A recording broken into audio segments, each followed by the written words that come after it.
Last night I took the AWS Certified AI Practitioner exam and I passed. In this video I'll walk you through exactly how I prepared for it so you can take away some tips for your own study journey. First, a bit about my background. I've been using AWS at work as a software developer for over a year, and for the past 6 months I've been working specifically with Amazon Bedrock. That gave me some familiarity with the services covered in the exam. However, the exam isn't just about knowing AWS, it's also about understanding the basics of AI and machine learning, so I needed to put in some solid study time. I started preparing for this exam about 2 months ago, but my study sessions were pretty irregular. It wasn't until the past week that I actually put in the effort and focused on the material. So I'll now go over the resources I used and the strategies that helped me pass. When it comes to studying, I like to use a mix of resources. This lets me revisit the material multiple times and learn from different perspectives. And for this exam, I mainly use video courses and practice exams. So when I first started studying 2 months ago, there wasn't much material out there, but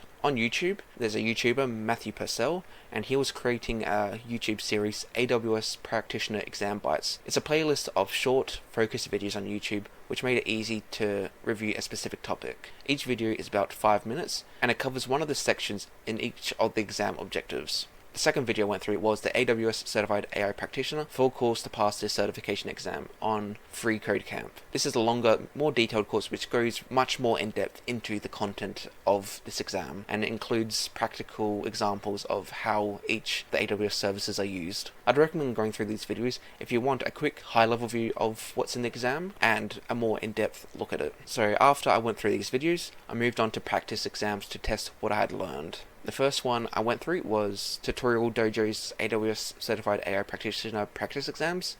I found these questions to be harder than the real exam, which made them great for preparing for tough questions. And then I also went through WizLab's AWS Certified AI Practitioner practice exams, which are, I'd say they were closer to the actual level of the real exam. So taking these practice exams was one of the most useful parts of my preparation. They helped me figure out which areas I needed to focus on, and reviewing the answers, especially the ones I got wrong, made a big difference in my understanding of what was needed to pass the exam. So here are some tips for passing the exam. Learn the use cases for AWS services. The exam includes a lot of scenario-based questions, so it's important to know which service should be used in what situation. Focus on the basics of AI and ML. You don't need to know everything about AI or machine learning, but you should understand the main concepts and how they relate to AWS and its services. When you're nearing the end of your study, make sure to take the practice exams. These help you get used to answering questions in this format if you've never taken a certification exam before, and they also show you where you need to spend